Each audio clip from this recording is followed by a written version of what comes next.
Om Namo Bhagavate Vasudevaya.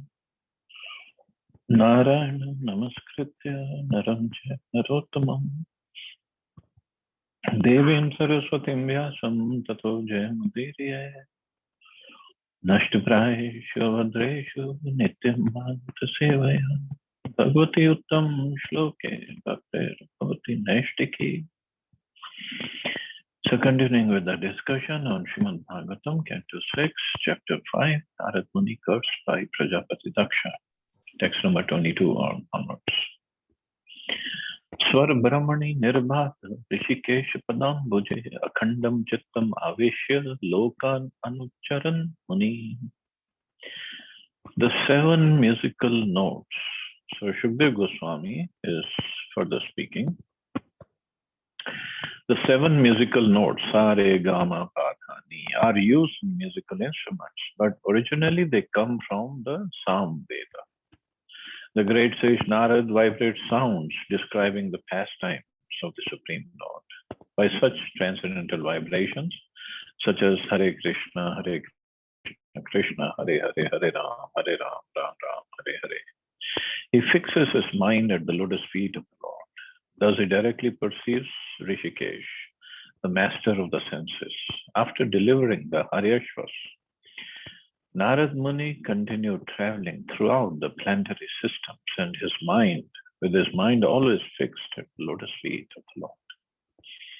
So Narad Muni delivered Haryashvas and asked them why you want to get into this family life. They just understood and they left for further tapasya. And Narad Muni, he is singing on his veena, and here it is said he is singing Sa Re Ga Ma Pa Dha Ni and singing the glories of the Lord, always fixing his mind at the lotus feet of the Lord. He travels all over the universe. The goodness of the great sage Narad Muni is described herewith. He always chants about the pastimes of the Lord and delivers the fallen souls back to Godhead. In this regard, Srila Bhaktivinoda Thakur has sung a beautiful bhajan, Narad Muni Bajai Veena Radhika Ramana Name, Nama Amani Udita Haya, Bhakta Gita Sami. The purport of this song is that Narad Muni, the great soul, plays a stringed instrument called a veena, vibrating the sound Radhika Ramana, which is another name for Krishna. As soon as he strokes the strings, all the devotees begin responding, making a beautiful vibration. Accompanied by the stringed instrument, the singing seems like a shower of nectar, and all the devotees dance in ecstasy to the fullest extent of their satisfaction. While dancing, they appear madly intoxicated with ecstasy, as if drinking the beverage called Madhuri Pura. Some of them cry, some of them dance, and some of them, although unable to dance publicly, dance within their hearts. Lord Shiva embraces Narad Muni and begins talking in an ecstatic voice. And seeing Lord Shiva dancing in Narad, Lord Brahma also joins, saying, all of you kindly chant Hari Bol, Hari Bol. The king of heaven, Indra, also gradually joins with great satisfaction and begins dancing and chanting Hari Bol, Hari Bol. In this way, by the influence of the transcendental vibration of the holy name of God, the whole universe becomes ecstatic. Bhaktivinoda Thakur says, when the universe becomes ecstatic, my desire is satisfied. I therefore pray unto the lotus feet of Rupa Goswami that this chanting of Hare Ranam may go on nicely like this. So there is so much of pleasure and ecstasy and bliss and this chanting of the holy names and dancing along with the chanting that Narad Muni, Lord Shiva, Lord Brahma, Indra, everybody gets ecstatic into it. Of course, if Narad Muni is leading the kirtan, so who will not become ecstatic? That's the power of the holy name, and that Sankirtan movement is what Chaitanya Mahaprabhu appeared to establish. Lord Brahma is the guru of Narad Muni, who is the guru of Vyasadeva, and Vyasadeva is the guru of Madhvacharya. Thus, the Gaudiya Madhav Sampradaya is in the disciplic succession from Narad Muni. The members of this disciplic succession, in other words, the members of the Krishna consciousness movement, should follow in the footsteps of Narad Muni by chanting the transcendental vibration Hare Krishna, Krishna Krishna, Hare Hare, Hare Ram, Ram Ram, Hare Hare. They should go everywhere to deliver the fallen souls by vibrating the Hare Krishna mantra and the instructions of Bhagavad Gita, Srimad Bhagavatam, and Chaitanya Charitamrita. That will please the Supreme Personality of Godhead. One can spiritually advance if one actually follows the instructions of Narad Muni. If one pleases Narad Muni, then the Supreme Personality of Godhead, Rishikesh, is also pleased. The immediate spiritual master is a representative of Narad Muni. There is no difference between the instructions of Narad Muni and those of the present spiritual master. Both Narad Muni and the present spiritual master speak the same teachings of Krishna, who says in Bhagavad Gita, Manmana Bhavad, always think of me and become my devotee. Worship me and offer your homage unto me. Then thus you will come to me without fail. I promise you this because you are my very dear friend. Abandon all varieties of religion and just surrender unto me. I shall deliver you from all sinful reactions. Do not fear. So this is the message that Krishna gives in Bhagavad Gita, and Narad Muni also through his Veena, through his preaching, and he preaches to everybody practically. And this is the same message Narad Muni also gives. Just surrender unto Krishna.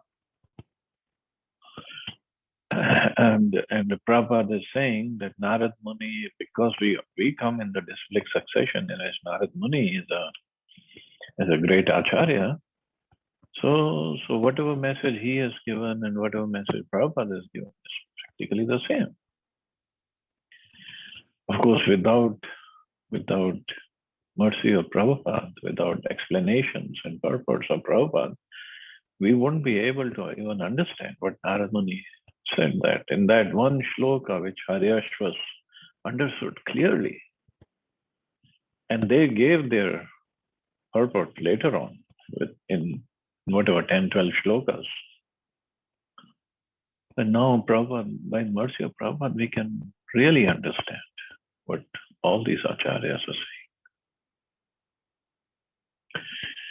Nasham nishamya putranam naradachil shalinam anvatapyatkaha shochan suprajastam shucham padam.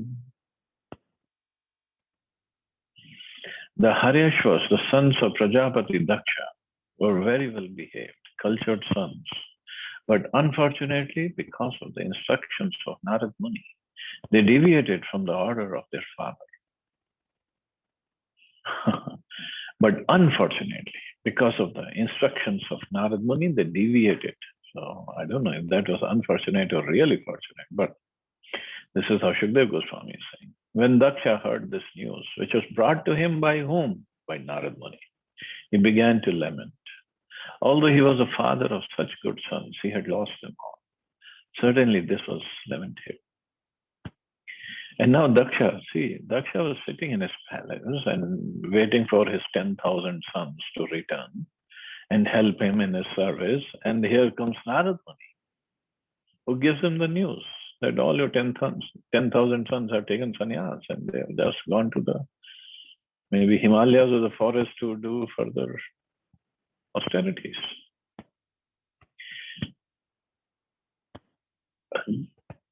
I mean, imagine if we were preaching to somebody and we preach to him and make him come to join the temple full time. I don't think we have the guts to go to that boy's parents and tell them that this is what we have done.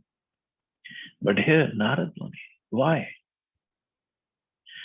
Because Narad Muni, he's not just after making numbers. He's not after numbers. He wants to make devotees.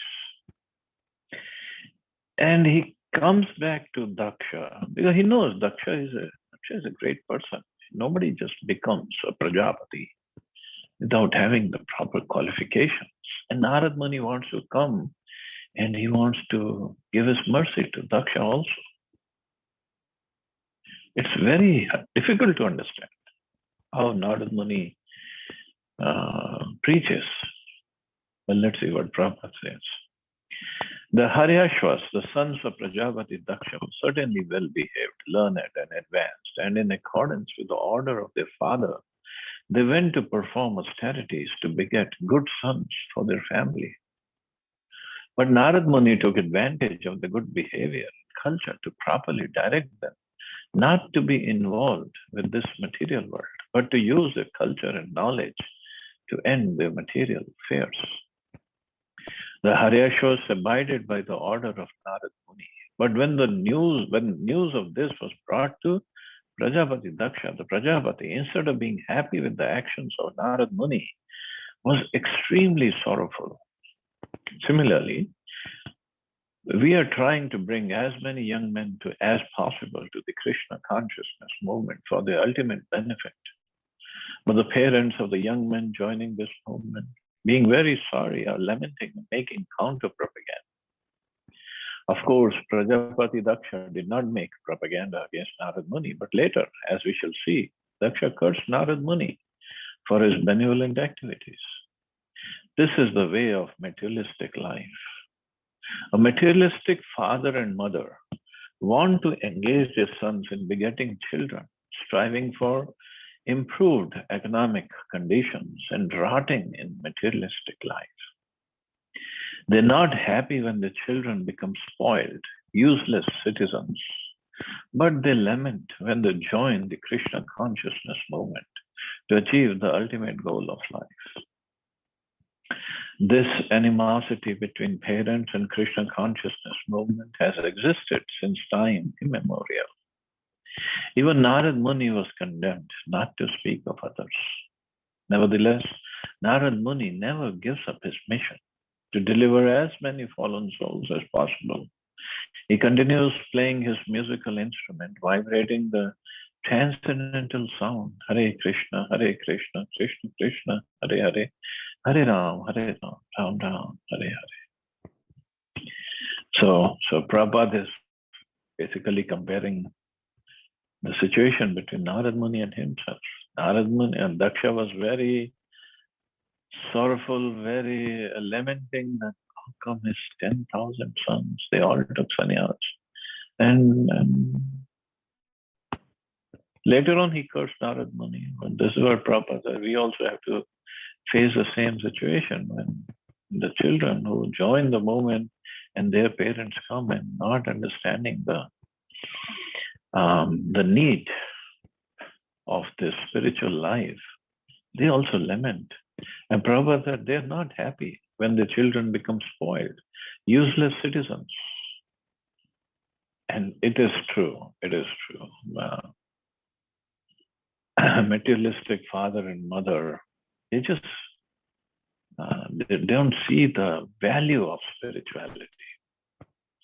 And on one hand, yes, they don't see, and on the other hand,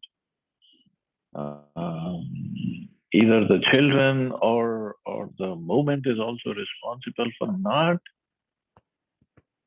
setting up a good example for the parents or children to follow wholeheartedly.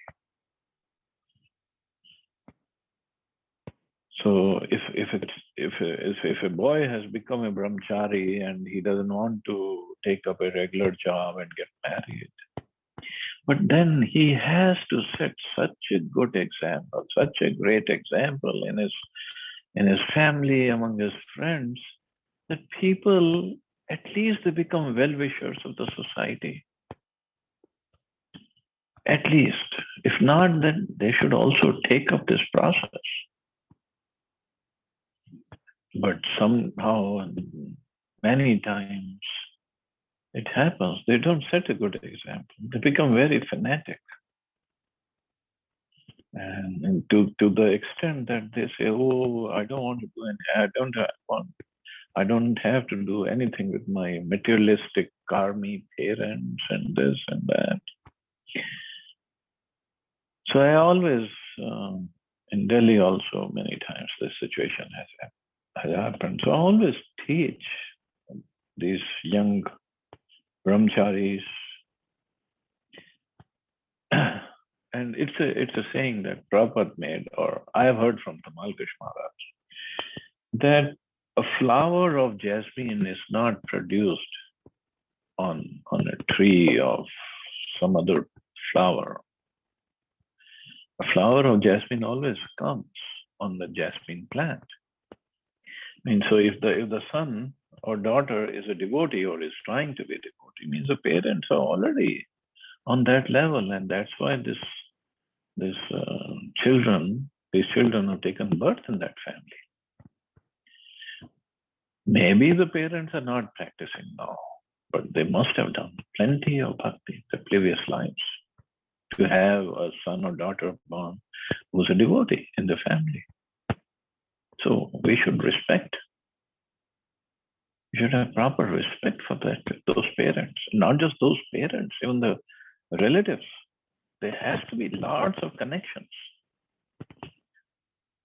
So in that way, we should deal with respect, with love,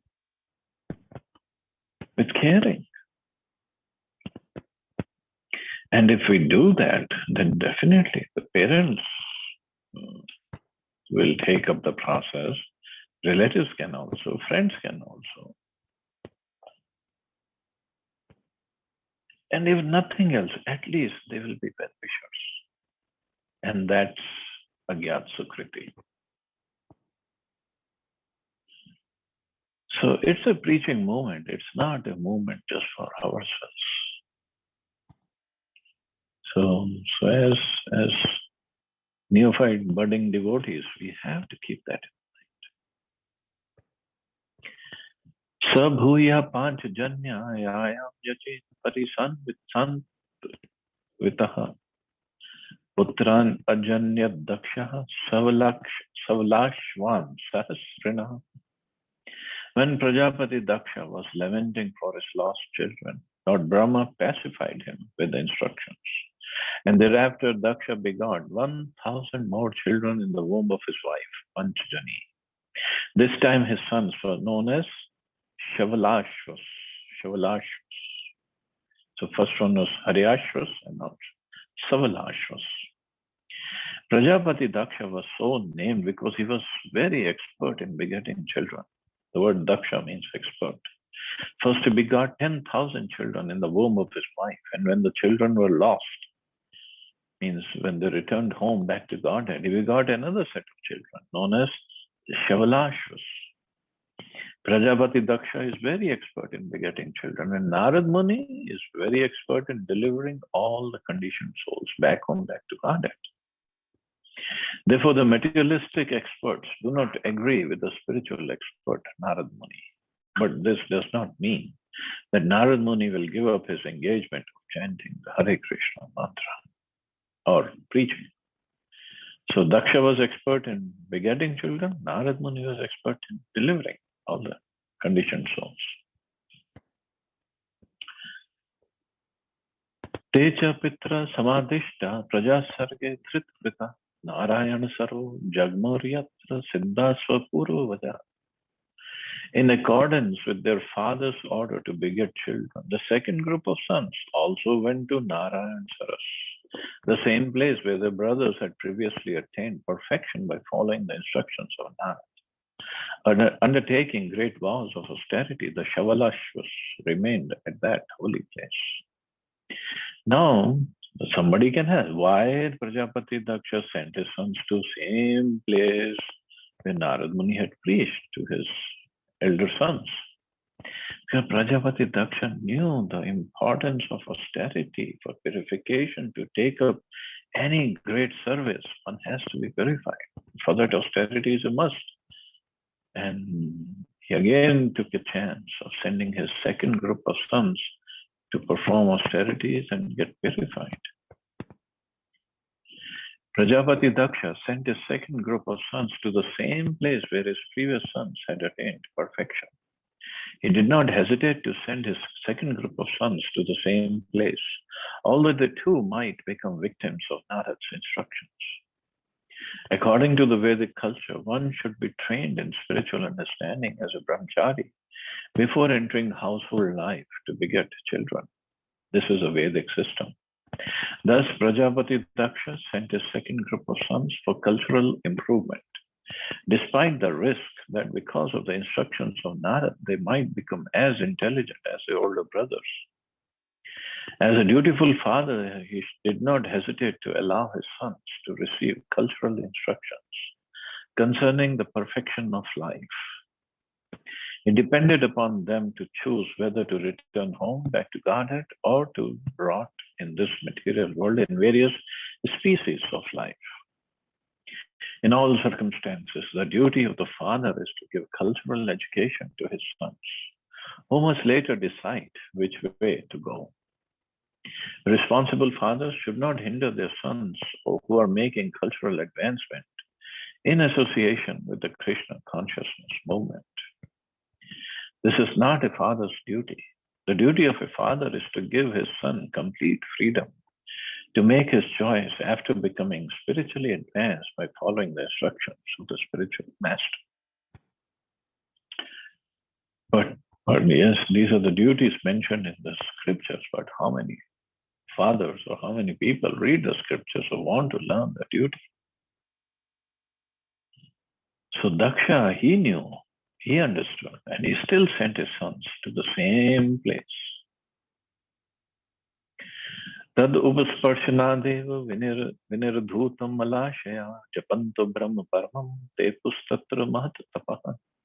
At Narayan Saras, the second group of sons performed penances in the same way as the first. They bathed in the holy water, and by its touch, all the dirty material desires in their hearts were cleansed away.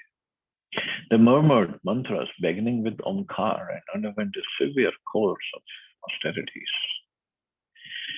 Every Vedic mantra is called a Brahma because each mantra is preceded by the Brahmakshar, Om or Omkar.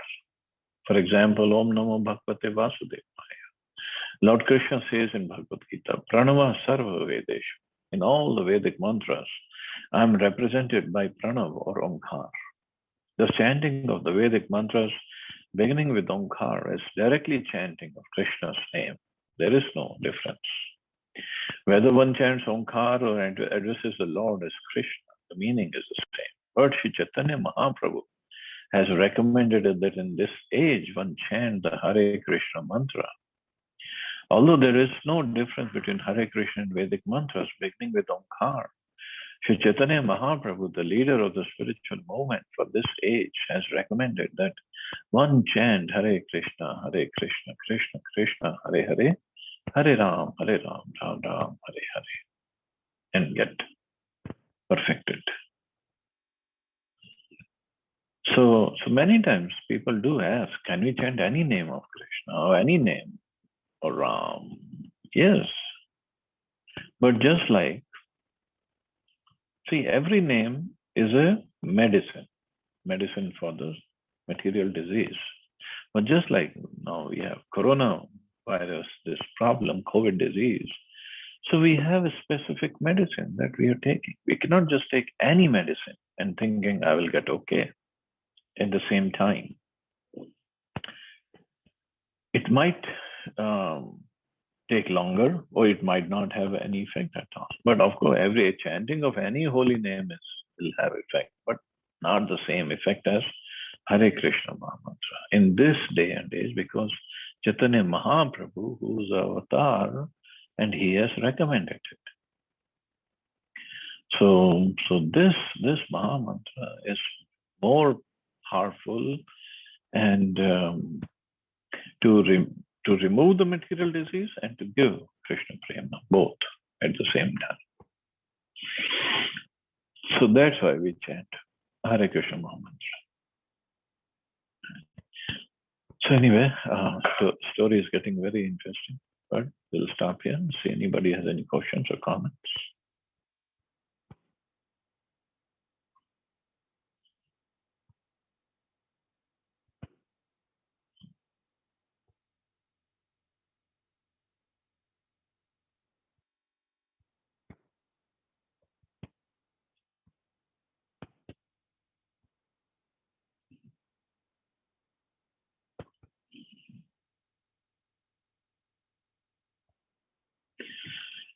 Okay, so you all have a safe and wonderful day. Hare Krishna. Jai Shri. Hare Krishna.